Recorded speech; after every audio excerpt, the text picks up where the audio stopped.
issue of unprogrammed appropriations.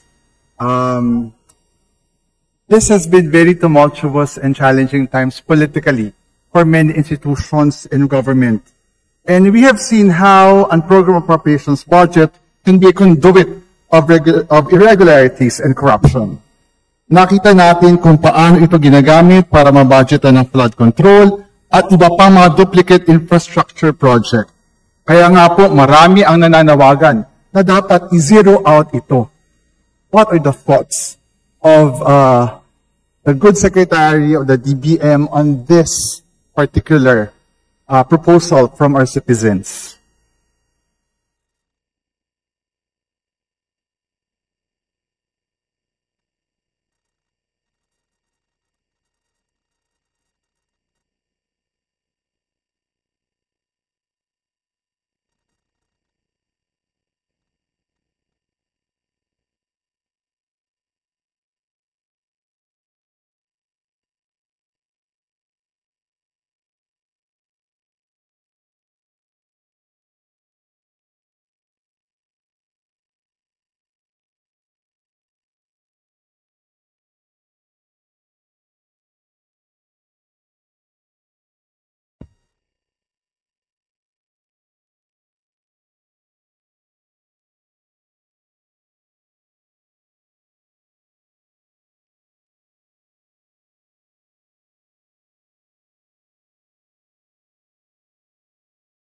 Mr. Speaker, distinguished colleague, upon conferring with our Honorable DBM Secretary, so in terms of the different programs under unprogrammed appropriations, ang talaga pong kailangan, the ones that are necessary to be retained under unprogrammed appropriations would be the following. The first would be the budgetary support to government-owned and controlled corporations. Next would be support to foreign assisted projects as these pertain to bilateral, multilateral commitments. And the third would be the program on risk management. Yun lang po kasi kailangan na pag may biglaan po, if there's a situation that arises that is unanticipated, that's very important po for the DBM and the government to be able to pull from unprogrammed appropriations. But as to the particular item concerning strengthening assistance for government infrastructure and social programs, yung tinatawag po na SAGIP, which has been the subject of a lot of the questions and a lot of the questionable items that have been released. The DBM recognizes that if the wisdom of the collective wisdom of the House of Representatives is to no longer have any budget under SAGIP in particular, that is something that the DBM would be amenable to. And that this representation will support. Let's go back to how we are practicing ito pong pag-release ng pondo under unprogrammed appropriations. Mr. Speaker, Madam Sponsor, can we confirm that there are conditions para ma-release ang unprogrammed appropriation funds? Ano po yung mga conditions na ito?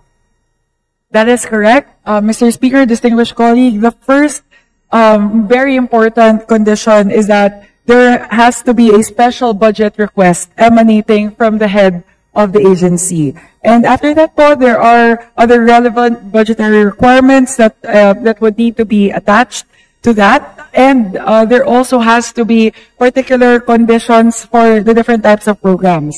For example po, in the case of support to foreign assisted projects and budgetary support to GOs, CCs, okay lang po if there are no new excess or no new revenue collections. But in the case of other types of programs under the unprogrammed appropriations, such as personal benefits, social services, Government of the Philippines counterpart to FAPS, infrastructure projects, kailangan po na mayroong certification that there is an excess or new revenue collection. So yun po yung primary requirement na kailangan pong isumite sa DBM.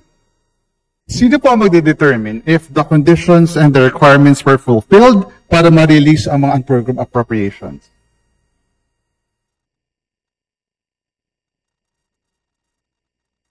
Mr. Speaker, upon receipt of the special budget request from the head of agency of the particular department, there is an evaluation team within the Department of Budget and Management who looks into these requests and assesses whether it should be released or not.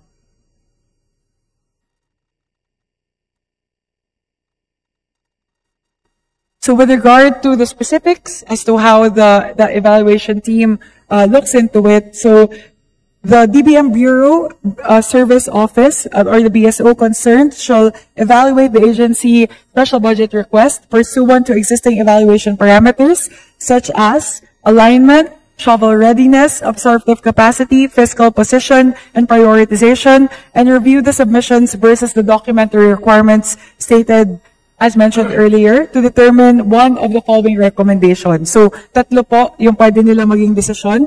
The first is to approve the special budget request if the request and supporting documents are found to be complete, in order, and if evaluation establishes the need for release.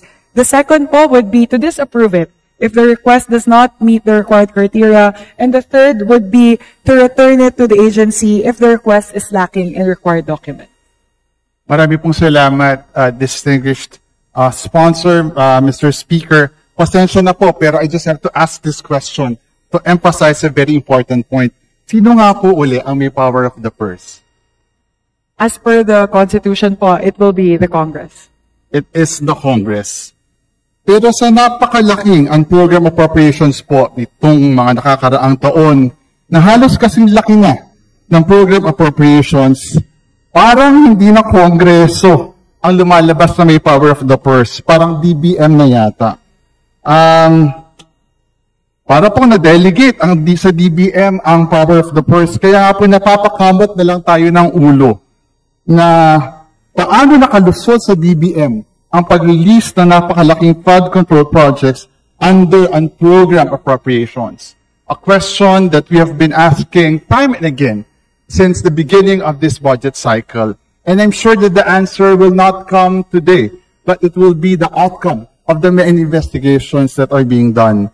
So let me proceed to the next point, Mr. Speaker, Madam Distinguished Sponsor.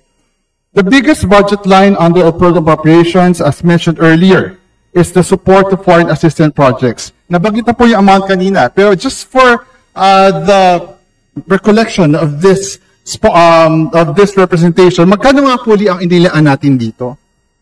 For support to foreign assisted projects, Mr. Speaker, distinguished colleague, for the 2026 NEP, 97.305 billion pesos po. So 97.3 billion pesos. Nung na-review po natin ang list ng foreign assisted projects for the fiscal years 2023 to 2025, a big chunk of them are infrastructure projects. Kung puro infra ang mga foreign-assisted project, is it safe to assume na halos sa infra projects din mapupunta itong budget na ito for 2026? Mr. Speaker, distinguished colleague, the budget would that pertain to the unprogrammed appropriations? Yes, for the support to foreign assistance project for 2026.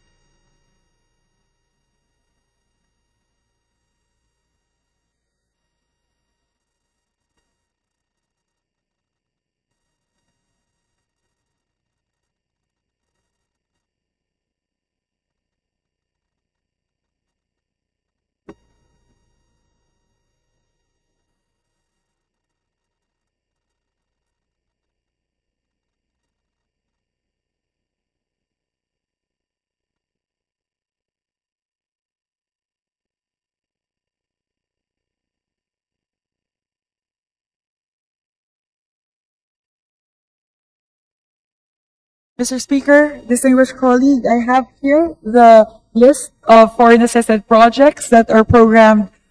Programmed may not be the term, but have been identified to be lodged within the 97.3 billion pesos under unprogrammed appropriations.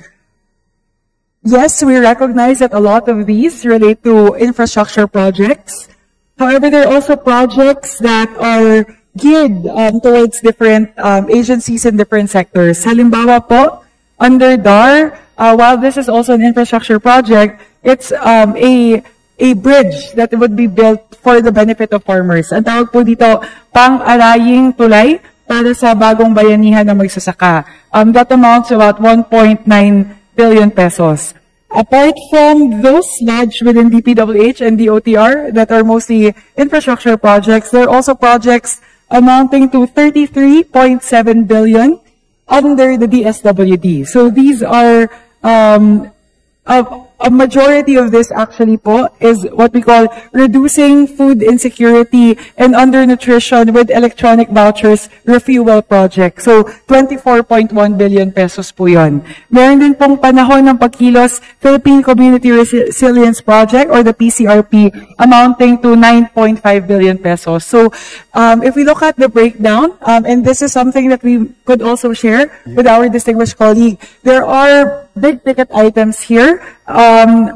Around over a third, actually, of the foreign assisted projects identified under the unprogrammed appropriations that are non-infrastructure in nature. So it means that more than half of these projects are infrastructure in nature. Is that correct? That is correct, Mr. Speaker, distinguished colleague. Mr. Speaker, Madam Chairperson of the Committee of Appropriations and our sponsor, yun naman pong second biggest ay yung strengthening assistance for government infrastructure and social programs. Ang nakalagay po dito, ang nilaan natin ay 80.9 billion pesos. So sigurado po ako, ito ay mapupunta rin sa infrastructure. Kung susumahin po natin, halos 70% na ang program appropriations sa 2026 budget ay infrastructure project. We could have invested this in health. Kung tutusin, halos 3 billion lang ang lamang na ang program appropriations sa DOH budget. We could have invested this in education, pero bakit puro infra pa rin?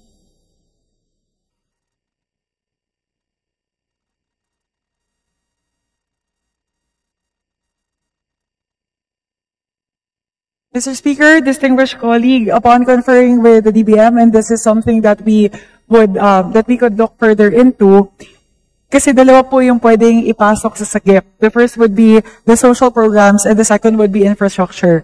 If the collective wisdom of Congress is to take out that provision that allows the release for infrastructure and gear it mostly towards social programs, including health, that would be something that the DBM would be amenable to considering din po. And we welcome that position of the DBM, Mr. Speaker, Madam Sponsor. May kasabihan po ang mga bagets. Ang sabi nila, fool me once, shame on you. Fool me twice, shame on me. Pero taon-taon na lang nakakalula ang budget na infrastructure projects kahit malaking source ito ng corruption. If the House passes this, ang itatanong ng taong bayan, fool us thrice, 4 times, 5 times, hanggang hindi na mabilang. And if that happens, who are we to shame now? Let me now proceed to my next set of questions. I apologize to my colleagues in the Committee on Rules. As I promised, I will keep this below 10 minutes, but that is not possible. Naka 10 minutes naman po ako ng aking pass to interpellation. So I think I have a free pass to extend a bit more beyond the 10-minute commitment. Let's now go to the public health emergency benefits. Nandun din po ito sa kategoryang ito. Para saan po ang public health emergency benefits and allowances for healthcare and non-healthcare workers worth 6.8 billion pesos?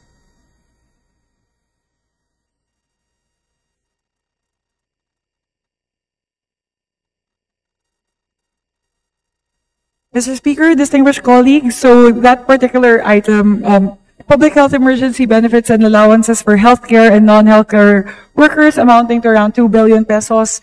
Actually, exactly 2 billion pesos under the GAB is geared towards paying the arrears of COVID-19 allowance and compensation of eligible healthcare and non-healthcare workers from July 1, 2021.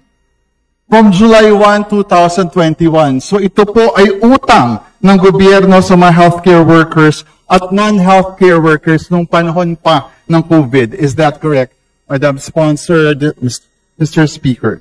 That is correct, Mr. Speaker, my distinguished colleague. Tama rin po ba na delayed na ito ng 4 years kasi 2021 pa?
Mr. Speaker, distinguished colleague, upon conferring with the DBM, so ang nangyari po kasi dito, there is a process by which the hospitals could submit the list of the public health practitioners who would be eligible to receive this. So, ang nangyari po, dalawa po yung sources of delay. The first would be the hospitals were delayed in submitting the list of healthcare workers to be validated under this program. Second po, linalog po kasi nila yun sa portal. And once they log that into the portal, the DOH then validates the list submitted by the hospitals to see kung sino po yung releasean. And once the DOH has done that validation, that's the time that the DBM would release it.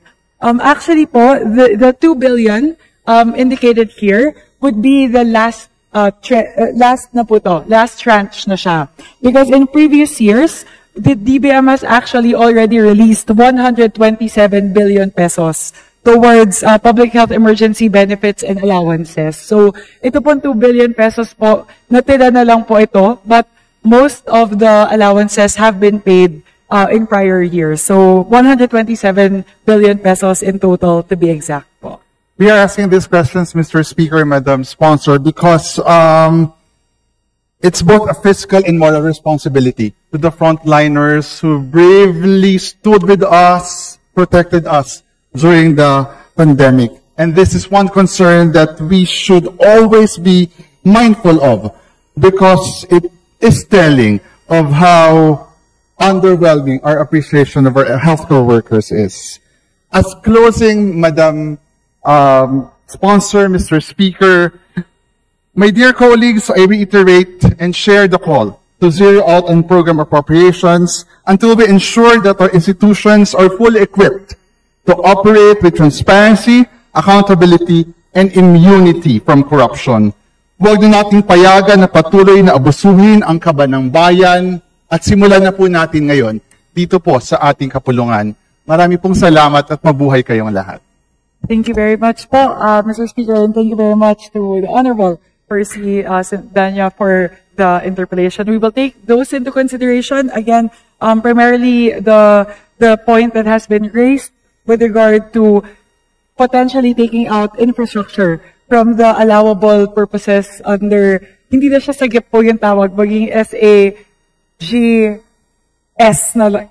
SP, kasi social programs na lang po. So, I think a lot of the questions pertaining to the unprogrammed appropriations emanate from being able to disburse from SAGIP towards infrastructure programs. So, that is something that we will take into consideration as we craft the final version of the GAB for the House of Representatives. Maraming salamat po.